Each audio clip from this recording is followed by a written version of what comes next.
Bonjour à tous, bienvenue à cet exposé et ces questions et réponses sur la question de si vous voulez être demain physicien ou physicienne, les études, les débouchés, le métier. Et donc, je me présente, je suis Serge Massard, professeur ici à l'Université libre de Bruxelles. Et actuellement, j'enseigne en master et aussi un cours de mécanique quantique en deuxième bachelier. Et je m'occupe également des étudiants qui font l'agrégation, c'est-à-dire qui veulent devenir professeurs de physique dans le secondaire. Donc, voilà.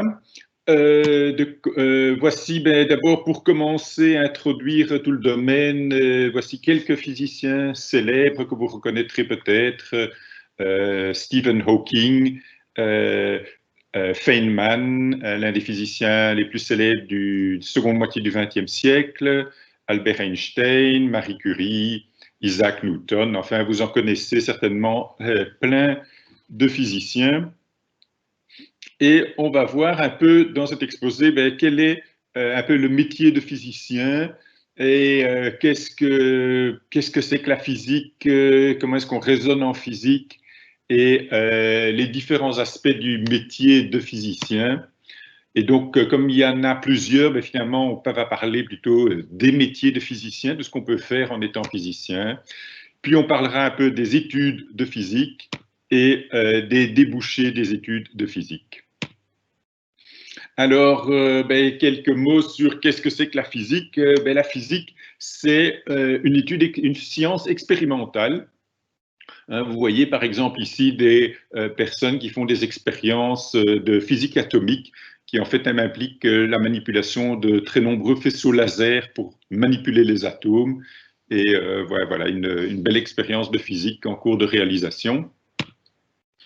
Et la physique, c'est aussi une science mathématique basée sur les mathématiques. Ici, une petite illustration avec toute une série de formules célèbres de la physique au tableau. Et donc, la physique, c'est une science du comment, de comment la nature fonctionne, et aussi de pourquoi la nature fonctionne de cette manière-là.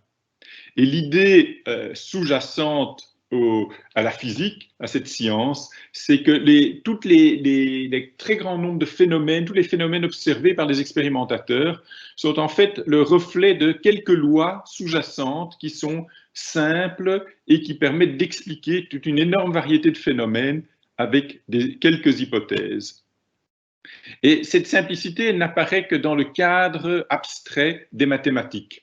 Et c'est pour ça que la physique, c'est la science naturelle la plus proche des mathématiques. Et ce lien entre démarche expérimentale et raisonnement quantitatif précis mathématique, il a eu un pouvoir d'explicatif extraordinaire et il continue à en avoir aujourd'hui. La physique, ça existe depuis plus de 2000 ans. Pensez à Archimède et ses expériences et la poussée d'Archimède. Et elle continue. Et aujourd'hui, elle a des liens avec les mathématiques. Comme je disais, c'est une science très liée aux mathématiques. Mais par exemple, beaucoup de mathématiques ont été développées à cause de la physique. Pensez aux dérivés, par exemple. La chimie, la manière dont s'agencent les atomes dans les molécules, à la base, c'est la physique qui explique ça. La géologie, quelle est l'origine de l'énergie, de la chaleur dans la Terre, l'origine des mouvements des continents, tout ça, c'est de la physique qui explique. Et plus récemment, il y a de plus en plus de liens avec la biologie. Et donc, la physique, elle a donné lieu à énormément d'applications pratiques. Par exemple, une vieille application qui date d'il y a plus de 100 ans, c'est les moteurs. Plus récents, les ordinateurs, les lasers, tout ce qui est télécommunication. Et ces applications de la physique sont tellement nombreuses et tellement importantes, elles sont partout dans notre vie. Aujourd'hui, je ne peux pas vous faire cette vidéoconférence sans les progrès de la physique au XXe siècle qui ont permis de comprendre les ordinateurs de télécommunication. C'est tellement important que on peut dire en un sens que les études d'ingénieur, le métier d'ingénieur, c'est le métier de physicien appliqué, qu'on a dû développer des études spécifiques pour les applications de la physique. Alors, la physique, comment est-ce qu'on raisonne en physique? Comment est-ce qu'on la physique, la beauté, c'est souvent l'élégance de l'argument. Et je vais vous donner un petit exemple qui est une observation très simple et en apparence très banale, qui est que le ciel, la nuit, il est presque noir. Hein, voilà, vous savez bien, voilà, le ciel, on voit quelques étoiles, mais la nuit, le ciel est presque noir. Mais dans l'esprit d'un physicien, cette observation banale, elle a des conséquences plutôt profondes. Parce que si on suppose, imaginons un monde à 2 dimensions, eh bien si on a autant d'étoiles, autant de sources de lumière partout de manière homogène dans l'espace, mais si on a des sources 2 fois plus loin, comme indiqué sur le dessin, eh bien la lumière émise par ces sources, il y en a 2 fois moins qui nous parvient, mais il y a 2 fois plus d'étoiles qui nous envoient de la lumière. Et donc, la même quantité de lumière totale est reçue sur Terre par les étoiles proches et les étoiles plus lointaines. La quantité de lumière reçue est indépendante de la distance.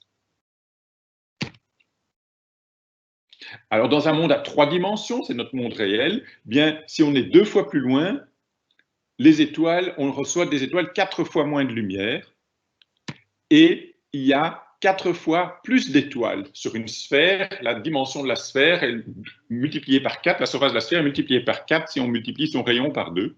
Et donc, la même quantité totale de lumière est reçue sur Terre. Donc, la lumière qui nous provient des étoiles situées à une certaine distance est indépendante de cette distance. Et si on fait la somme de toutes ces contributions sur toutes les distances possibles, on devrait recevoir une quantité de lumière totale qui devrait être infinie. Alors, ce n'est pas le cas puisque notre ciel est noir et donc il y a quelque chose qui est faux dans le raisonnement qu'on vient de faire. C'est un paradoxe bien connu et qui date, je crois, du XVIIIe siècle. Et donc il y a quelque chose de faux dans le raisonnement et la conclusion, c'est que l'univers ne peut pas être infini et statique et homogène. Il doit y avoir une limite au-delà de laquelle il y a de moins en moins d'étoiles. Et si on rajoute l'idée que quand regarder loin, c'est remonter dans le temps, parce que la lumière se propage à une vitesse finie, on en déduit que l'univers a en fait un âge fini. Alors, tout ça vient de la simple observation du ciel et puis d'un raisonnement. Alors, ce raisonnement n'est pas absolu, il y a évidemment, on pourrait peut-être imaginer d'autres explications, mais c'est un élément intéressant qui permet d'aborder la cosmologie, c'est-à-dire l'histoire de l'univers, et on voit que même simplement regarder le ciel nous apprend, avec nos yeux humains, regarder le ciel nous apprend des choses sur l'histoire de l'univers.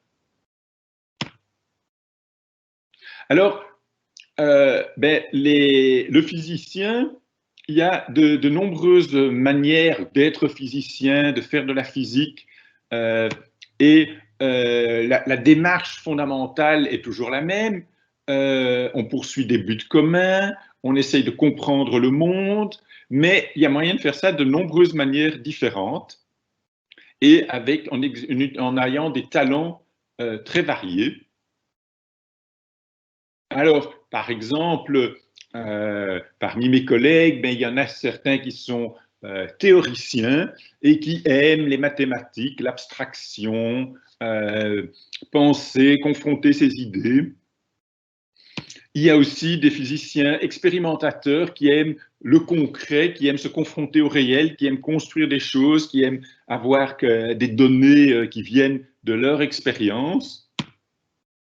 Il y a des physiciens qui deviennent plutôt managers, qui organisent et supervisent des projets, qui trouvent des financements. Et puis, il y a les gens qui prennent les applications de la physique, concevoir, mettre en œuvre des produits qui sont les ingénieurs. Mais comme je disais, c'est très, très proche de la physique. Et donc, voilà, il y a moyen de faire de la physique de plein de manières différentes. Et tous ces différents physiciens, bien, ils travaillent ensemble, ils progressent ensemble. Et un exemple de recherche où il fallait mettre ensemble des scientifiques, enfin des physiciens et des ingénieurs de tout plein d'approches différentes, c'est la détection des ondes gravitationnelles qui a été faite en 2015, il y a 5 ans maintenant, et qui a valu le prix Nobel en 2017 et qui a été fait sur des détecteurs d'ondes gravitationnelles comme illustré ici sur la photo. Et quand ces ondes gravitationnelles arrivent, elles déforment un peu l'espace et on mesure le très léger changement de longueur des deux bras de notre interféromètre. Alors, qu'est-ce qu'on a mesuré? On a mesuré que les différences de longueur de ces deux bras est mesurée ici et on voit au cours du temps, tout d'un coup, ces différences de longueur oscillent de plus en plus vite et puis l'oscillation disparaît. Et simultanément, il y avait un deuxième détecteur ailleurs aux États-Unis qui a enregistré aussi une série d'oscillations au même moment. Et l'interprétation était qu'il s'agit de deux trous noirs qui se sont rapprochés et qui finalement ont fusionné. Et donc ces oscillations, c'est le moment où elles tournent de plus en plus rapidement l'une autour de l'autre et puis les ondes gravitationnelles disparaissent quand les deux trous noirs ont fusionné. Et donc, vous comprenez que pour réaliser ce genre de choses, il faut à la fois des théoriciens pour prédire qu'est-ce qu'on pourrait observer et interpréter les données. Hein. La relativité générale, c'est une théorie fort complexe et avoir une idée, prédire les ondes gravitationnelles émises par des trous noirs qui se fusionnent est quelque chose de fort compliqué. Mais il faut aussi des expérimentateurs et des ingénieurs pour construire ces expériences. Et pour des grandes expériences comme ça, il faut vraiment une équipe de management pour gérer tout le système. Alors, passons aux études de physique. Les études de physique, elles se déroulent en 5 ans. Il y a d'abord un bachelier de 3 ans.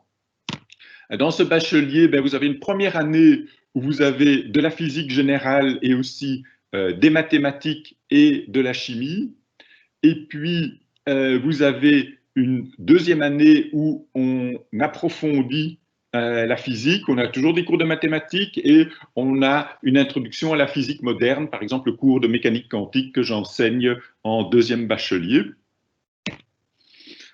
Ensuite, vous avez des cours de plus en plus poussés, un second cours de mécanique quantique, de la physique statistique et des applications, par exemple, en astronomie, en physique atomique, en physique nucléaire, etc.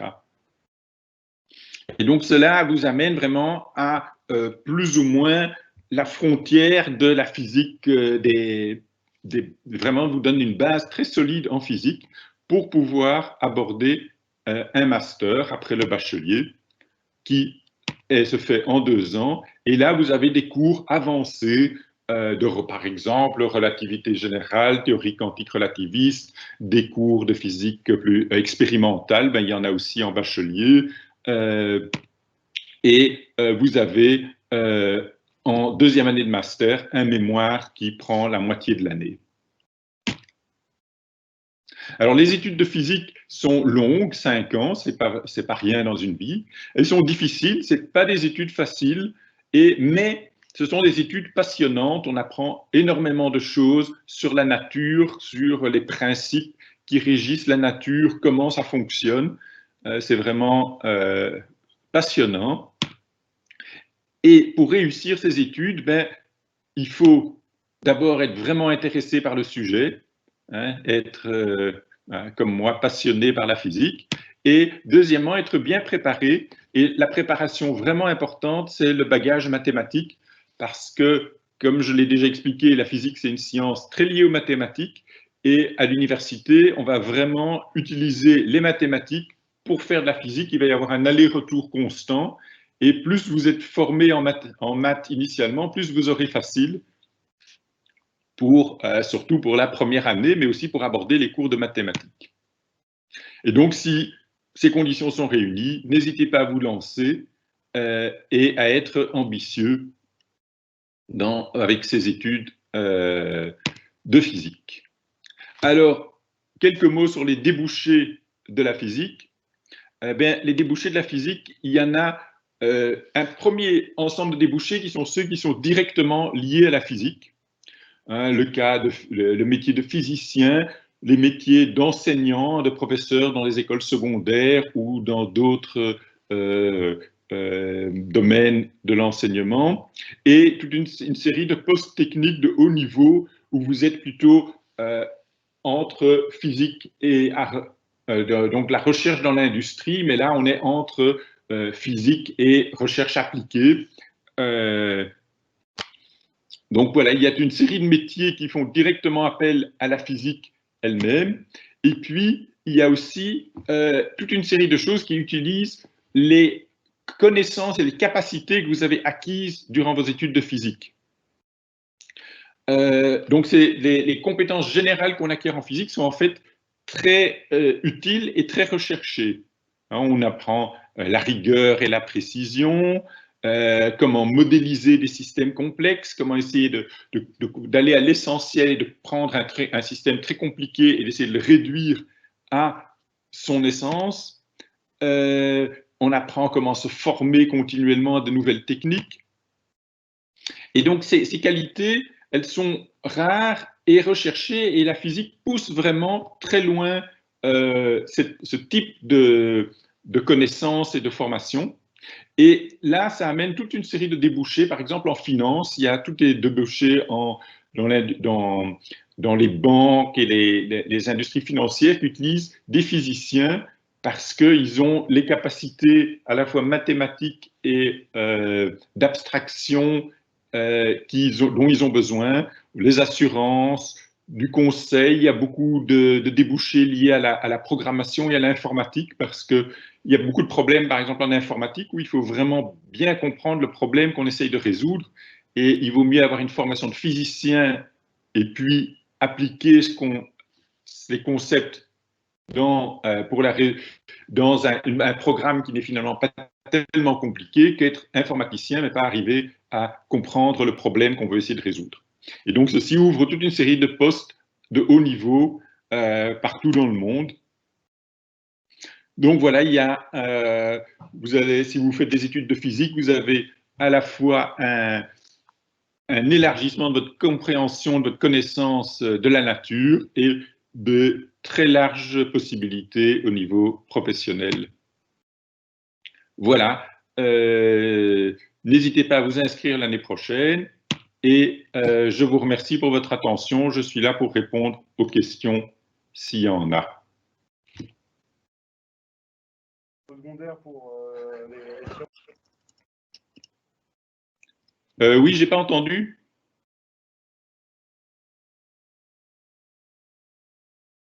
Serge, c'est Tanguy, est-ce que tu m'entends? Oui, je t'entends. Voilà, j'ai 2-3 questions pour toi. Alors, quels sont les débouchés hors université? J'ai vu cette question-là.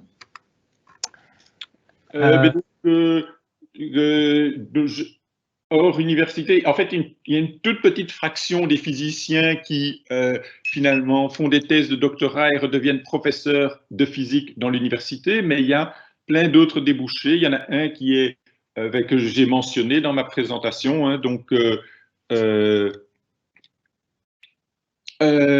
y a des métiers d'enseignement, les profs du secondaire, des postes de recherche dans l'industrie, et également des postes, par exemple en finance, je parlais, il y a ce qui s'appelle les quants, c'est la finance quantitative, c'est beaucoup de physiciens qui font ça. De la conseil, j'ai par exemple, ou bien des choses comme dans les bureaux de brevets, ou bien liées à la programmation. Il y a en fait beaucoup de débouchés différents auxquels on ne penserait pas a priori. Voilà. Ouais, merci. Ça, c'est parce que c'est une question qui intéresse beaucoup les étudiants et les élèves, donc c'est pour ça que je réinsistais dessus. Et alors, une autre question, est-ce que la cosmologie nécessite de faire des études en physique?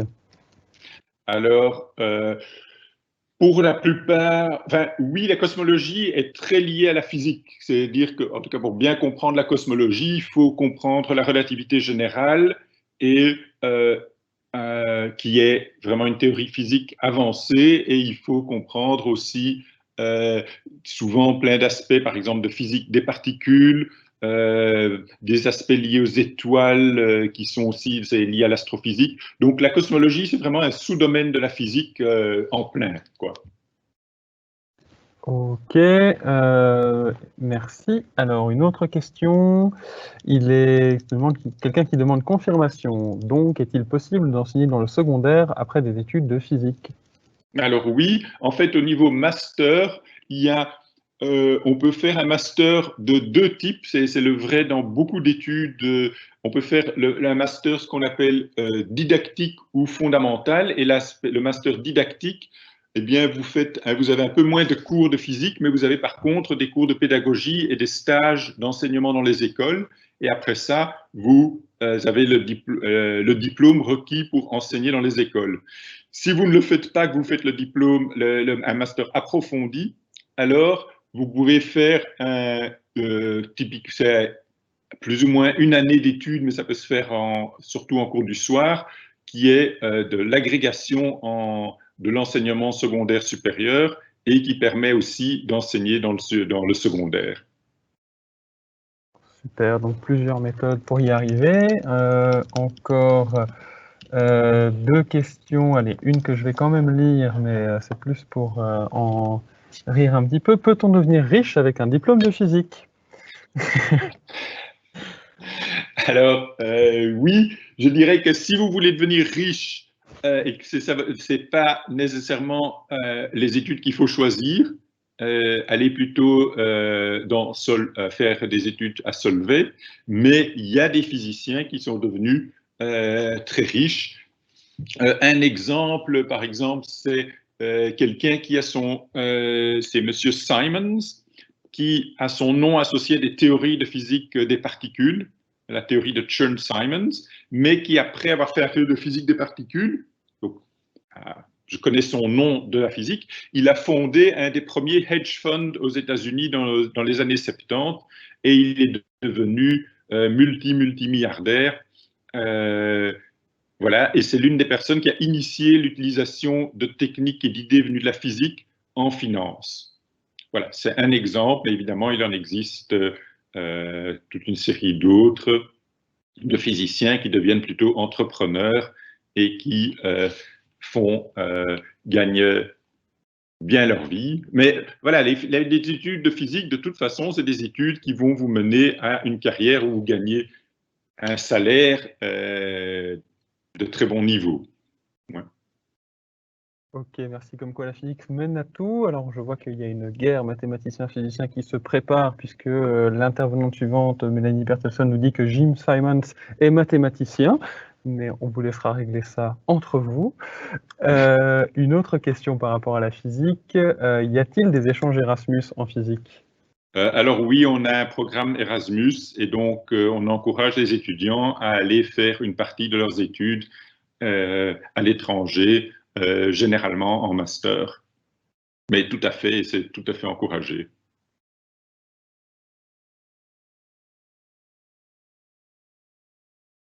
Pardon, j'ai pas entendu que c'était la fin, mais je pense qu'on peut s'arrêter là. C'est ça? Oui, donc je veux dire, il y a je répète, comme dans toutes les études, on peut faire un Erasmus à l'étranger. Et voilà, on a quelqu'un dans le département de physique qui s'occupe d'encadrer les étudiants qui font ça et on encourage ça et ça se fait généralement en master. Ok, super. Ben, on va s'arrêter là et donc on peut inviter les étudiants, les personnes intéressées à rejoindre le stand de la JPO pour discuter en visioconférence avec un informateur physicien, avec Dimitri Courbet. Je vais donner le lien dans le chat. Ok, ben merci tout le monde et au revoir. Merci Serge, au revoir.